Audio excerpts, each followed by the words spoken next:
أنا ريم الأنصاري ودي بودكاست في عالم موازي.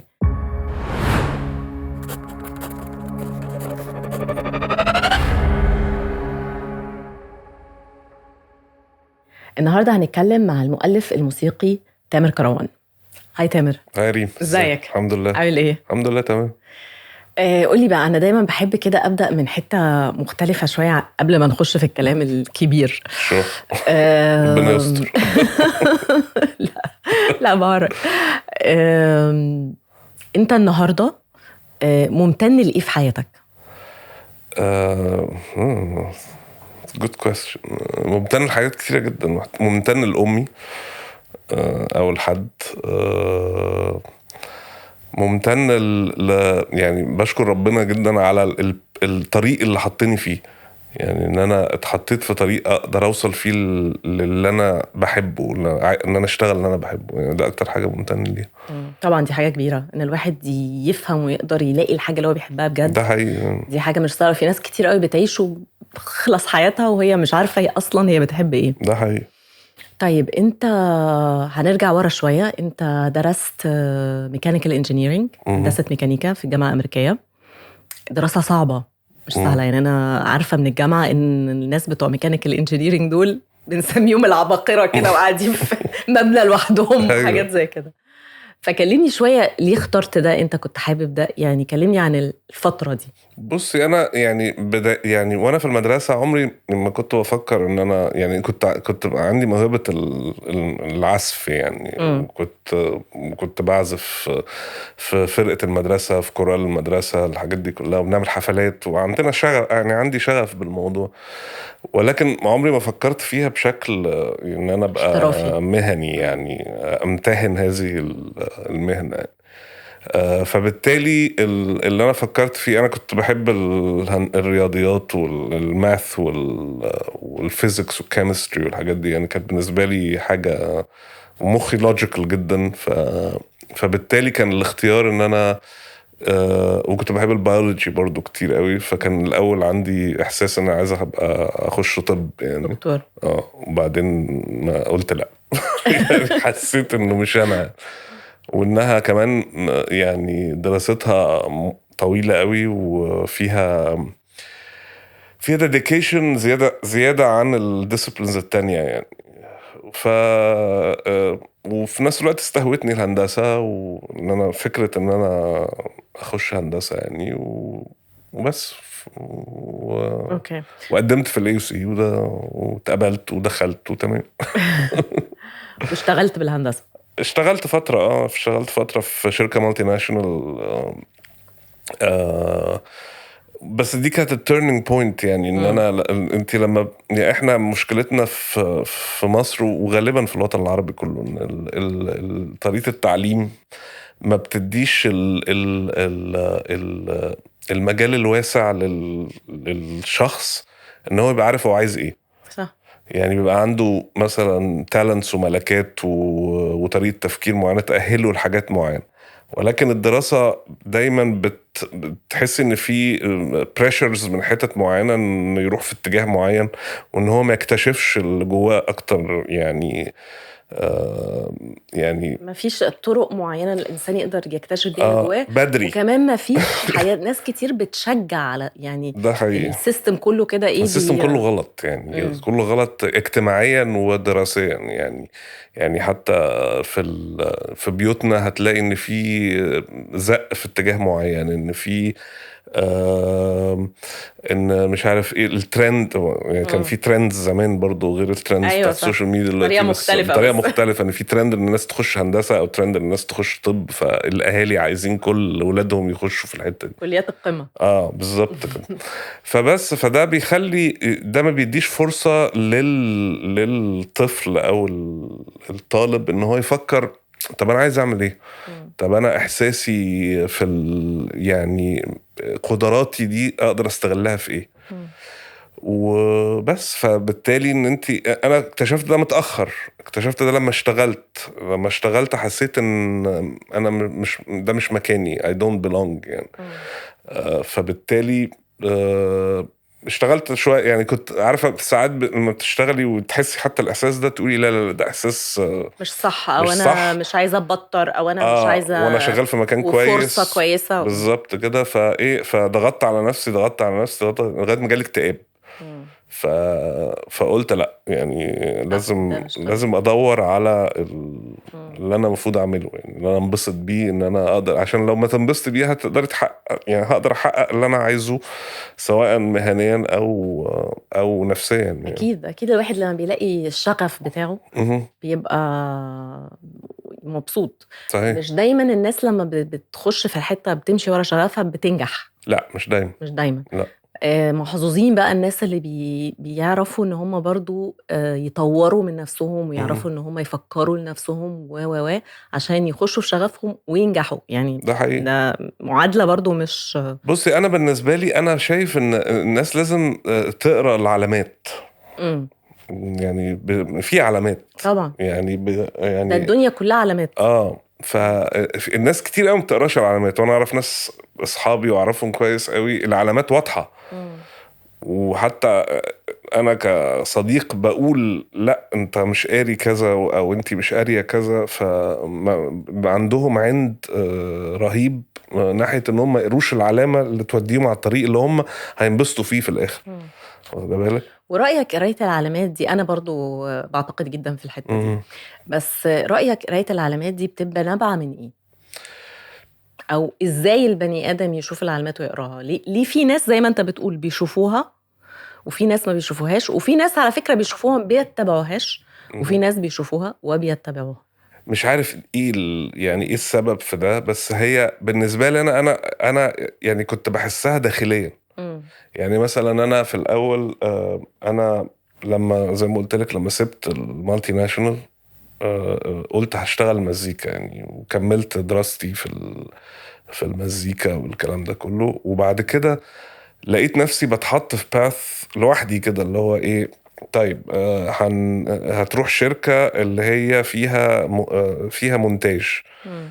فتعلمت مونتاج، فبالتالي بقى في ديسيبلين تاني اهو مع المزيكا. أيوه. وبعدين لما رحت هيئة الإذاعة البريطانية في لندن اشتغلت مونتير وتعلمت حاجات كتير قوي هناك. وابتديت الآفاق بتاعتي تتفتح على السينما، وعلى طبعا انت عارفة لندن فيها يعني سينما ومسرح لا طبعا وميوزيكلز فيها ثقافة وكتب على بشكل الأقل، عام. وتلاقي كتب اللي انت عايزاها. فابتديت ان انا يعني اقرا كتير واعلم نفسي، وابتديت يبقى عندي شغف بالسينما. وابتدى يبقى عندي اتجاه ان انا عايز ابقى مخرج، يعني عايز اخرج حاجات، وابتديت اكتب افكار وتريتمنتس وحاجات كده. وبعد كده ورجعت مصر وقعدت فترة عبال ما يعني ايه، عبال ما I realized ان كل اللي بيحصل ده عشان ادمج المزيكا باللي انا اتعلمته. ان انا بتعلم سينما، وان انا عندي موهبة المزيكا وتعلمتها برضو. درست شوية. درست فبالتالي دمج الاتنين دول بيعملوا ايه، بيعملوا موسيقى للسينما بالظبط. او موسيقى للتلفزيون او موسيقى للدراما. فبالتالي عارفة زي ما يكون طاقة اتفتحت وظهر نورت منها قدامك. ظهر منها ده اللي هو طب ما نعمل كده. ده واضح ان ده الطريق. ده الطريق بالظبط. يعني سيت فيلد بيقول في البارادايم بتاعه انه في جمله كده دايما يعني بفتكرها، ان هو ايه، النحله بتقعد تخبط على الازاز على الازاز على الازاز على الازاز، وعايزه تخرج من الحته دي اللي هي مقفوله، وفي الباب مفتوح، بس هي مش مدركه ان الباب مفتوح. فانت لازم تدرك ان الباب مفتوح في حته تانية، ما تقعدش تخبط على الازاز ده لغايه ما انت اللي هتتضر يعني. او يعني. انت اللي بالظبط انت. فدي حته مهمه قوي، ان البني ادم برضو لما ساعات الطريق للحلم بتاعك ما بيبقاش زي ما انت متخيله، وساعات الحلم بتاعك نفسه ما بيبقاش متبلور، وفي الغالب هو ما بيبقاش متبلور مليون يعني 100%. ده حقيقي. فانت لازم تفضل ماشي مع الطريق، يبقى عندك بقى صبر، ويبقى عندك كمان مرونه. ما طبعا المرونه دي مهمه جدا. المرونه بتهيألي دي من اهم الحاجات يعني، عشان البني ادم يقدر يوصل في الاخر يعني. ده حقيقي. انت اتكلمت ان انت كمان درست الموسيقى. انت من وجهة نظرك ان الدراسة حتى لو اللي انت بتعمله موهبة او فن مهمة؟ طبعا مهمة. مهمة في حاجات كتيرة. أولا يعني مثلا أنا فادتني دلوقتي، يعني في الأول أنا ما كنتش بعتمد عليها 100%. يعني أنا كنت بعزف الأفلام وبنسجل على بسيط ومش عارف إيه. لكن لما ابتديت أسجل مع أوركسترات كبيرة، أما أنا لازم أكتب الحاجات دي. اللي أنا اتعلمته خلاني أقدر أكتب الأوركسترا.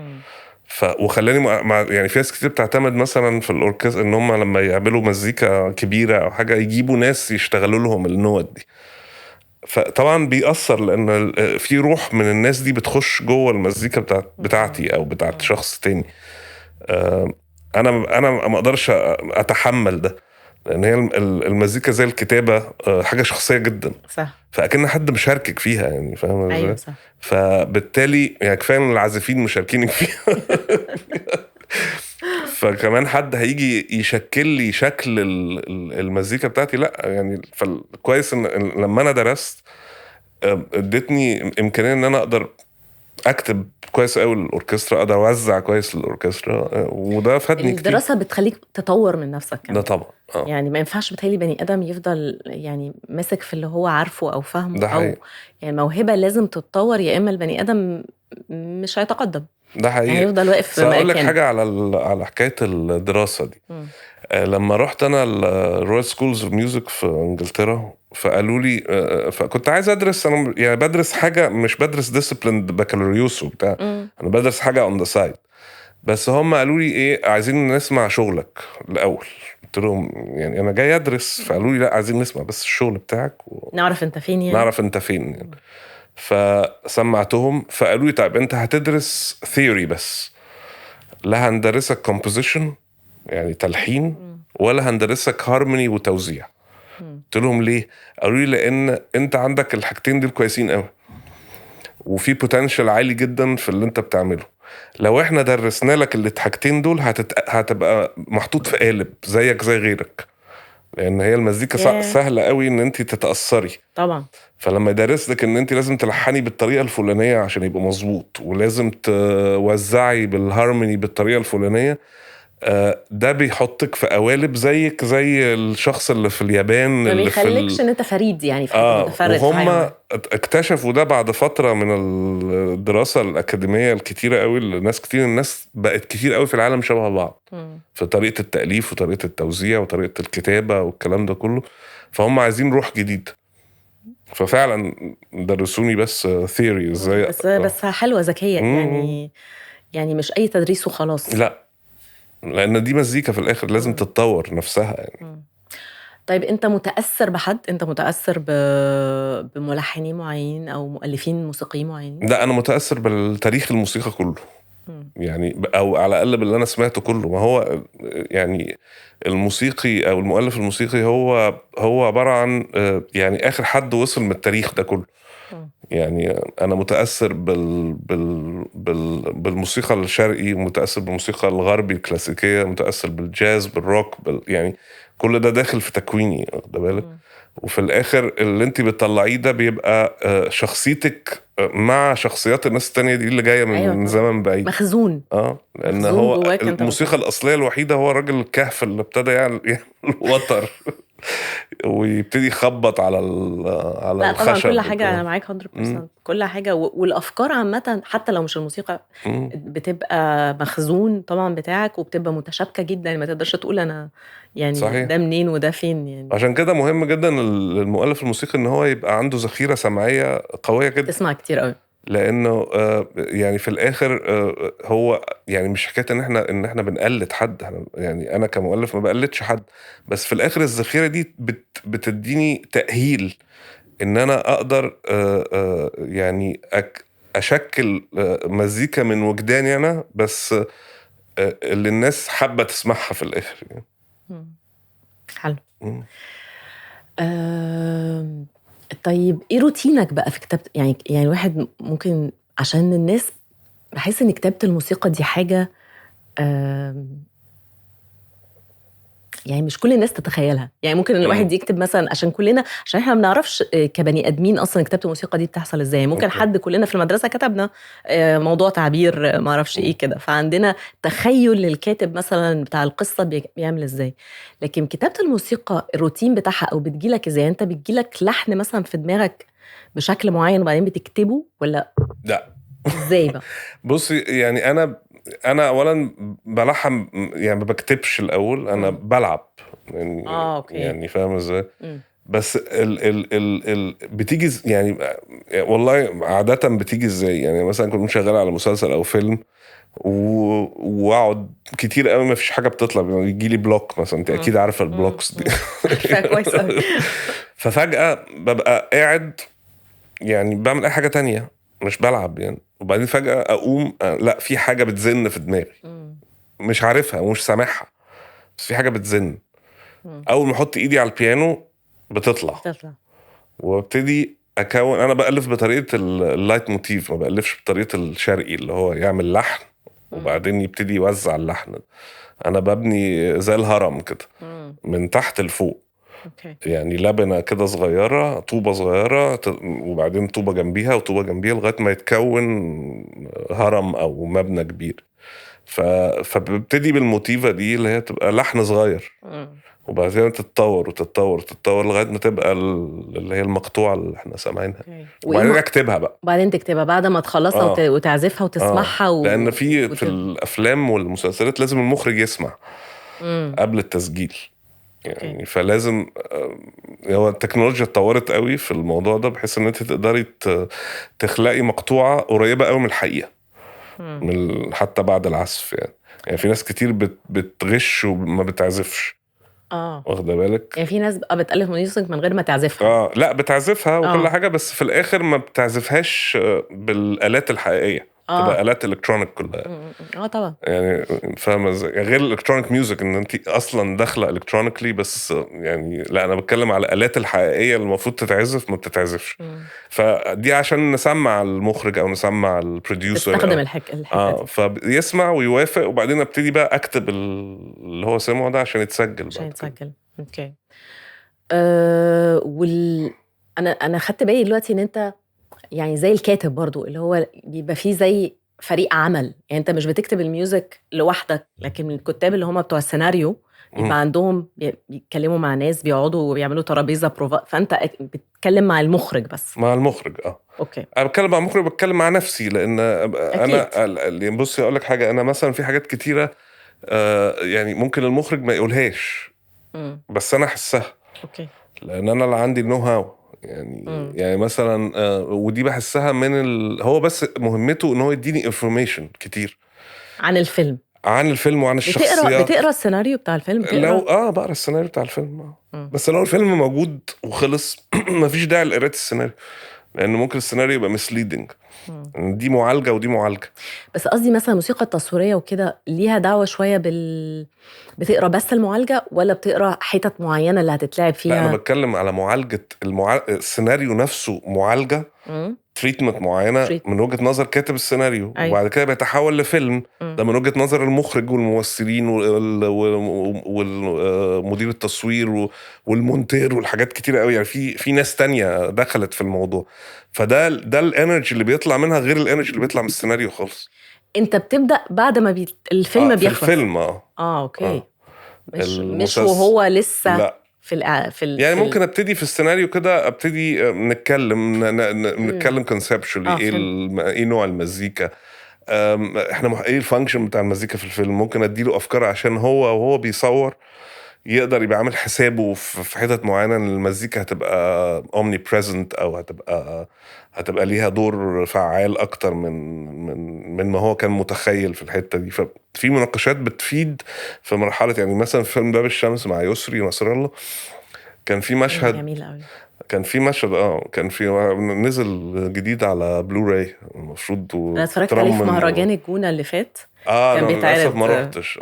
شفتيه كله 5 ساعات؟ شفته كله 5 ساعات. لا اصله استاذ انا بشتغل عليه بقى. اصله هو كان قاعد جنبي. والله شفنا 5 ساعات كلها. ففيلم باب الشمس احنا اشتغلنا على السيناريو. يعني مثلا كان في مشهد انت شفت الفيلم فاقدر احكي لك. جواز نهيلة في الاول وهي صغيرة، فكان مكتوب في السيناريو انها بتمشي على عناقيد العنب والبتاع. فانا جالي احساس ان الموضوع ده ancient. فكرة عناقيد العنب أيوة. دي والحاجات دي ancient هي جريك رومان التأثير ده. فابتديت استخدم الهارب والأوركسترا بطريقة ancient قوي في المشهد ده. وعملتها قبل التصوير. أيوة. يعني عملتها السيناريو، يعني هم كاتبين السيناريو حلو قوي لدرجة انه فيجولي يعني انك شايف الفيلم قدامك يعني. ومشهد النزوح مثلا اتعمل قبل التصوير. ففي حاجات زي دي كده اللي هي بتبقى يعني مشاهد كبيرة وانت مكتوبة حلوة قوي ومشاهد مؤثرة جدا فبتبقى واصله لك يعني. وساعات بيبقى المخرج بيستفاد من فكرة، يعني ممكن نغير بعدين، بس قصدي يعني فكرة ان في مزيكا، بس طبعا مش كل الفيلم. يعني في ناس بتعتقد ان المزيكا بتتعمل قبل الفيلم. لا انا كنت فاكرة ان هي مع الفيلم. لا استحالة، لان انا فين الطاقة اللي هاخدها يعني. ما انا في الافلام بالذات لازم I have to synchronize، يعني لازم ابقى متوافق تماما مع الصورة. ايوه يعني فاهم قصدي. المسلسلات مختلفة. المسلسلات هم بيتوافقوا معايا، يعني هم بياخدوا المزيكا ويعملوا اديتنج ويعملوا بتاع عليا عشان ما بقاش في وقت في البرودكشن سايكل ان انا كنت اقول لك البرودكشن سايكل الوقت فيه عامل ايه. وحش قوي في المسلسلات، وحش قوي. في ضغط جامد قوي في المسلسلات. بضطر اشتغل قبل ما اشوف المسلسل كله. ايوه طبعا. ففي كان هم بيبقوا بيصوروا ساعات فجأة تظهر اللي هو ايه، طب ما قلتوليش على الكلام ده ليه؟ اصلا انا اتكتبت في بعد ما سجلت. طب يا جماعه ما هو لازم حد يقول. المهم يعني فبس يعني في انستنسز كده زي باب الشمس كده، الواحد بيبقى قادر، عنده وقت وعنده شغف ان هو يقدر يشتغل فيلم بالطريقه عظيم دي. وقصته برضو وقضيه كبيره يعني. بالتالي اكيد انت بتحس مختلف خالص على ما تشتغل على اي حاجه تانية. ده حقيقي. يعني ده انا نفسي اعيده تاني يعني لانه كنت عمل كمان في ظروف خبرتي كانت اقل. ايوه انا كنت اقول لك ده من زمان. الفيلم ده بقى له قد ايه؟ 2004 يعني اشتغلت عليه 2003 بس يعني كان نفسي اشتغل فيه بالخبره بتاعت دلوقتي يعني. دلوقتي ده عملته بقى تعمله بشكل. بس والله دايما الواحد برضو في الوقت اللي هو بيشتغل فيه، هي برضو زي ما انت قلت قبل كده، هي ليها دعوه بالساينس برضو. بالظبط. البروجرس برضو بتاع البني ادم من وقت لوقت. يعني يمكن انت عملته ساعتها باحساس مختلف عن دلوقتي. ده حقيقي. يعني ممكن اعمله دلوقتي، ممكن كان يبقى مور تكنيكلي احسن. بس ممكن احساسه يبقى مش زي احساسه ساعتها. بالظبط. انت عملت ما شاء الله اكتر من 100 عمل فني. تقريبا حاجه 90 فيلم تقريبا و50 مسلسل حاجه كده. برافو. تقريبا يعني مش عارف الرقم بالظبط يعني. ما عدتش. طب قولي بعد كل الاعمال الفنيه الكتير دي لسه بتستمتع وانت بتعمل فن، ولا الموضوع بقى شغل؟ هو اكيد في جانب بروفيشنال شغل تماما. ساعات بيبقى شغل وساعات لما بيجي لي موضوع فيه تشالنج، فيه تحدي، في استمتاع بالشغل يعني. فاهم ازاي؟ ببقى طبعا برجع تاني لبدايات الموضوع. بس طبعا في اعمال كتيرة بعتمد على الخبرة فيها، لان مبقاش في وقت لان انت الكرياتيفيتي تبقى يعني في كرياتيفيتي وكل حاجه، بس لازم الخبره عشان الوقت، عشان نقدر نسلم ويلحق رمضان ويلحق العيد ويلحق الحاجات دي يعني. واحنا بنبقى اخر الناس احنا والصوت، فلازم نتزنق. عشان كده انا فكرت في ده. هم ياخدوا وقتهم كلهم بالظبط. هم كله بياخد وقته هيجي لك انت. خصوصا الكتاب يعني الكتاب السيناريو بيقعدوا بقى يكتبوا بس هم عايزين، وبيجوا يزنقونا احنا في الاخر يعني. ايه التحديات او العوائق اللي الموسيقي النهارده بيقابلها او مؤلف الموسيقى؟ لا يعني عوائق كتيرة يعني. انت تتكلمي في المجال اللي انا بشتغل فيه. بصي عوائق الموسيقى التصويرية هي طبعا تحسنت عن زمان، بس بتبقى الأولوية بتاعتها قليلة مش زي التمثيل ومش زي الإخراج ومش زي التصوير والكلام ده. بتعتبر أولوية هي والصوت كده اللي هو إيه يعني ممكن في الآخر يلا نحط أي مزيكا وخلاص. فهمت. فساعات دي بتبقى إيه بتبقى مؤذية شوية يعني محبطة. مؤذية للشخص المؤلف الموسيقي اللي عنده شغف حقيقي بالشغلانة. لان في الاخر بلاقي يعني انا بتكلم الاولويات في ايه في البادجتس في الميزانيات المخصصه للمزيكا. فان انت عارفه عشان فنان يقدر يعيش لازم يبقى عنده يعني طبعا يعني عنده انكم. المصدر. فده طبعا يعني مش من اولويات بقى احسن من زمان كتير. بس طبعا لسه قدامنا يعني وقت. كل المؤلفين يا استاذ تامر. للأسف كنا بنتكلم على فكرة إن يعني التأليف سواء كتابة أو مزيكا هما الحاجة الوحيدة اللي أصلية يعني اللي هي عمل أصلي في خلق. فللأسف ده لا يعتد بيه في اللي احنا فيه. ايوه. فدي من اكتر التحديات اكتر العوائق اللي ما دي تحتيها بقى تحديات كتيرة بقى ان هو زنقة الوقت وان ان فكرة ان مثلا في المسلسلات انا ساعات ما بقابلش مخرجين. اوكي. فبالتالي ما بتلحقش يعني مش حكايه ما بلحقش حكايه ان انا طب انا هعمل مزيكا ازاي ما انا لازم افهم دماغه. لان انا لو ما انا ممكن اقعد اشتغل وبعدين في الاخر يقول لي لا مش عاجباني المزيكا او لا دي مش نافعه او يعني فاهم قصدي. فده يعني انا ما بشتغلش في اطار لوحدي يعني. فده الحاجات اللي يعني اللي احنا بنعاني منها كتير يعني. طيب عمرك قابلت حيطه سد قوي وحسيت انه خلاص لا انا مش عايزه اكمل؟ بس كملت غالبا.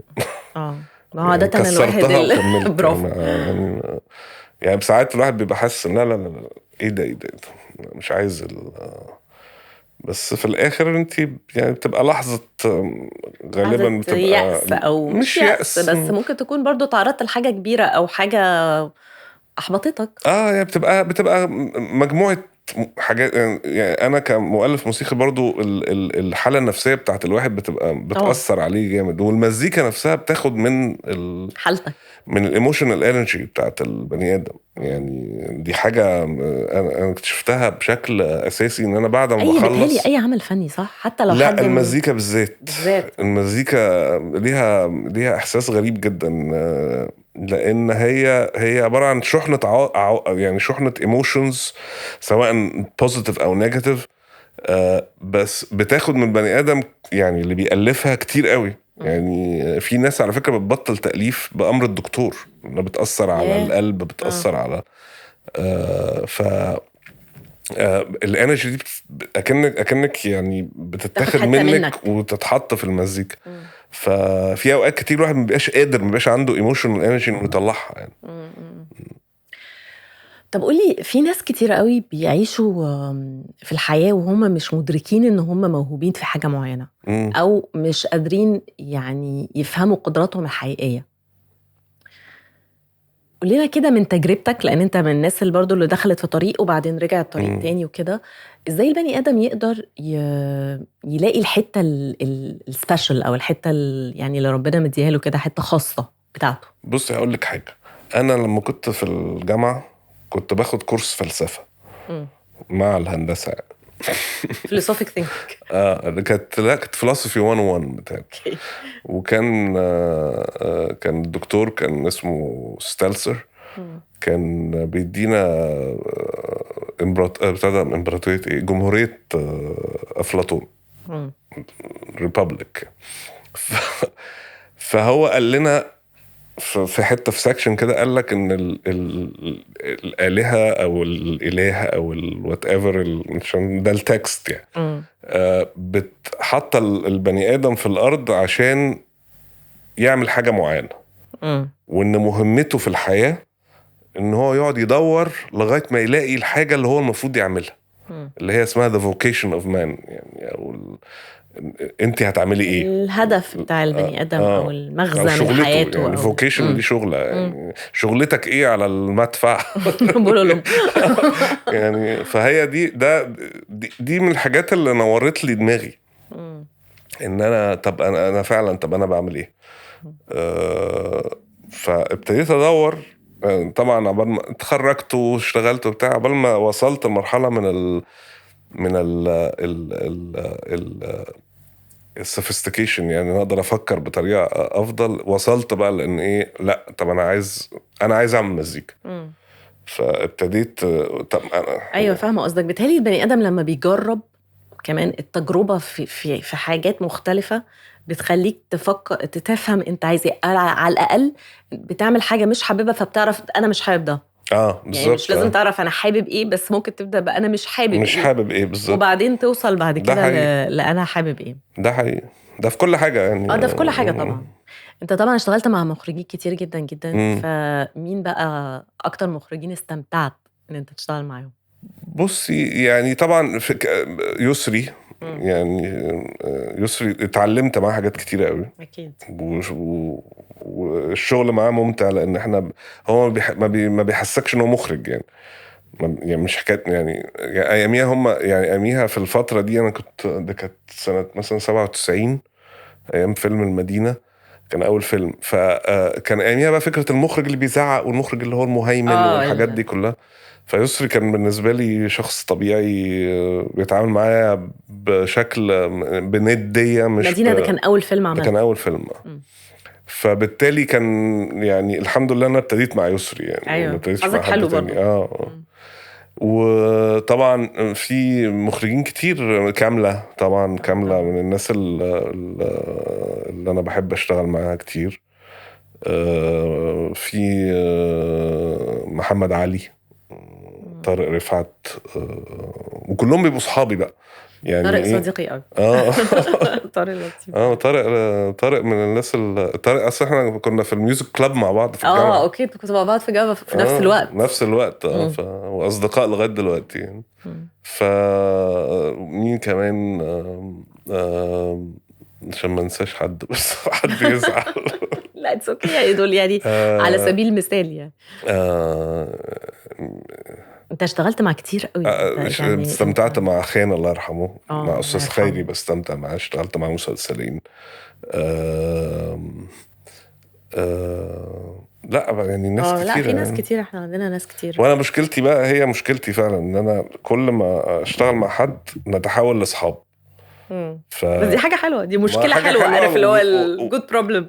ومشكله ساعات لما بقى مزنوق مثلا شغال في كذا حاجه، وحد منهم يجي يطلب ان انا اشتغل معاه، فبيبقى صعب ان انا ارفض. فلازم اضغط على نفسي عشان طبعا. طب ايه رايك بقى في المشهد كده بتاع في مصر؟ بصي انا يعني المشهد ده متكرر اصله اللي احنا فيه ده، يعني من ساعه من نهايه السبعينات واحنا في اللفه دي. يعني لفه ابتدت باحمد عدويه وتهاجم، وبعد كده الاغنيه الشبابيه وتهاجمت. بتتكلمي على الغنى يعني. ايوه طبعا. وبعدين بعد كده بقى في الاندر جراوند وتهاجموا، وبعد كده دلوقتي بقى الراب والمهرجانات وبيتهاجم. فهي احنا انا متهيألي ان المزيكا والفن هم مراية للمجتمع. فلما نظبط المجتمع نظبط المزيكا. وانا في وجهة نظري الشخصية ان الوصاية على المزيكا غلط. خلي اللي يعمل. يعني في امريكا كان في وصاية على الروك اند رول، وكانوا بيسموها ديفلز ميوزك يعني. يس صح. ودلوقتي بقت هي الاساس في العالم كله، يعني هي اساس البوب واساس الروك يعني كل يعني هي الروك اند رول. فاهمه ازاي؟ اللي هي جايه اصلا من البلوز، اللي جايه من الجاز يعني. فهنقعد نعمل وصاية على المزيكا بالذات مش هتنفع يعني. فالمجتمع هو اللي بيفرز المزيكا يعني. فاهم قصدي؟ والفرايتي مش وحشه ان يبقى فيه مهرجانات وراب، وفي ناس بتلعب روك، وفي ناس بتعمل الترناتيف مزيكا، وناس بتعمل كلاسيكال ميوزك زينا كده يعني، فاهم ازاي، وناس بتعمل شرقي بحت. الفرايتي كويسه على فكره، مش وحشه. لا انا مش شايفاها وحشه يعني. انا بصراحه ساعات بسمع مهرجانات وساعات بسمع كل حاجه. انا بحب اسمع يعني كل حاجه. كل حاجه ليها مكانها وليها بس ظروفها يعني. بس انا كنت عايزه اخد رايك في المشهد ده، لان ناس كتير قوي بتنتقده زي ما انت قلت. انا ما بحبش انتقد ده بصراحه شديده. وانت شايف ان ده اصلا نتاج المجتمع؟ يعني لو المجتمع بينتقد ده، يبقى هو كانه بينتقد نفسه يعني. بالظبط. لان هو ده افراز المجتمع.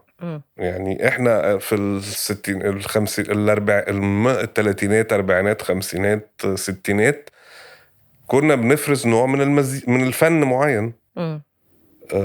لان المجتمع كان عامل كده.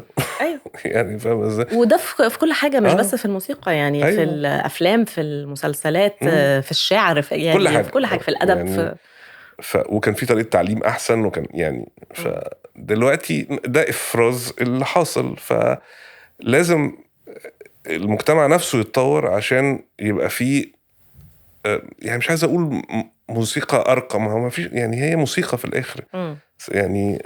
يعني مش هقدر اقول ان الموسيقى كلاسيكال ارقى، يعني شكلها ارقى عشان فيها درجه من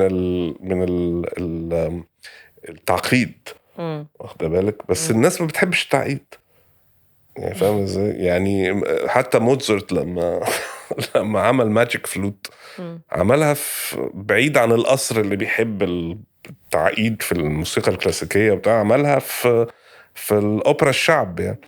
يعني فاهم ازاي، اللي هم وعملها بشكل شعبي جدا، وبشكل فيه غنى سهل، ويعني فاهم قصدي. فده موجود في العالم يعني. ايوه موجود من زمان. ايه الحاجة اللي ما عملتهاش ونفسك تعملها، او ايه حاجة نفسك تعملها؟ حاجة نفسي اعملها ان انا يعني لا مش عارف، تخيلني. يعني شكلك عملت كل الحاجات اللي كنت يعني ما انا عملت كان نفسي اعمل مزيكا الحاجة يعني. ممكن اكون عايز اعمل مثلا مزيكا الفيلم اقدر يعني اقدر احط فيه كل الامكانيات اللي انا عايز احطها كشكل موسيقي يعني. يبقى فيه ما بقاش متحجم، واخد بالك. نفسي اعمل مزيكا، لا ده اقول لك حاجه بقى لطيفه، نفسي اعمل مزيكا ملهاش دعوه لا بالافلام ولا بالمسلسلات اللي انا بشتغل بيها. يعني اعمل مزيكا انا بتاعتي، يعني هي مزيكا بتاعتي كل حاجه، بس قصدي مش متاثره بمسلسل او فيلم يعني. طب ليه ما بتعملش؟ مفيش وقت. ما ده مايند سيت تاني. ايوه انت بتغيري المايند سيت بتاعك، ان انت تألفي حاجه بعيد عن اي تأثيرات خارجيه. فده برضو عايز يعني غالبا عايز سباتك. ايوه هسيبكم يا جماعه سنه كده سنه.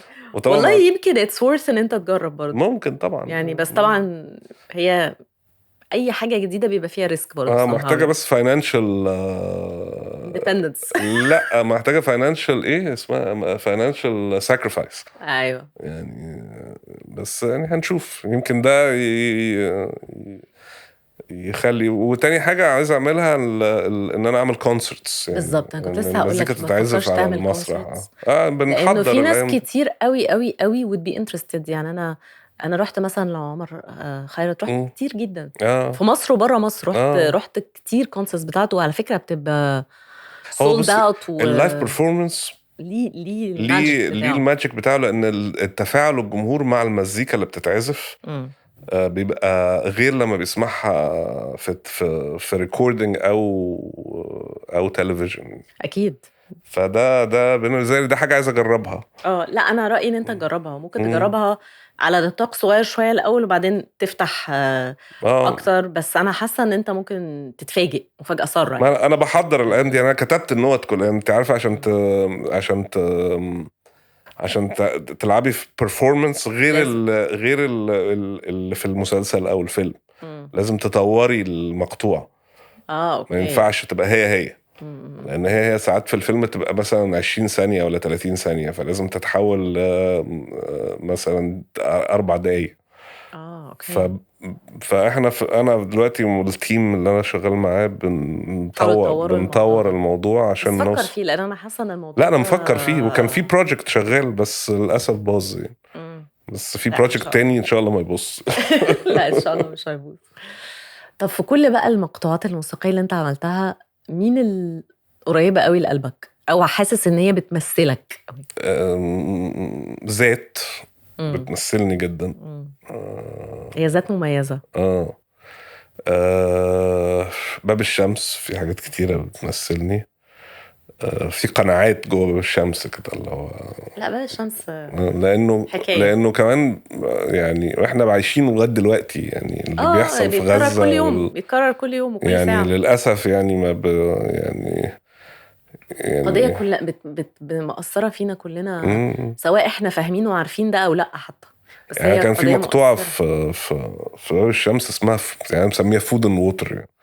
ان هم في النزوح بيدوروا على اكل مش لاقيين، فعباره عن مشهد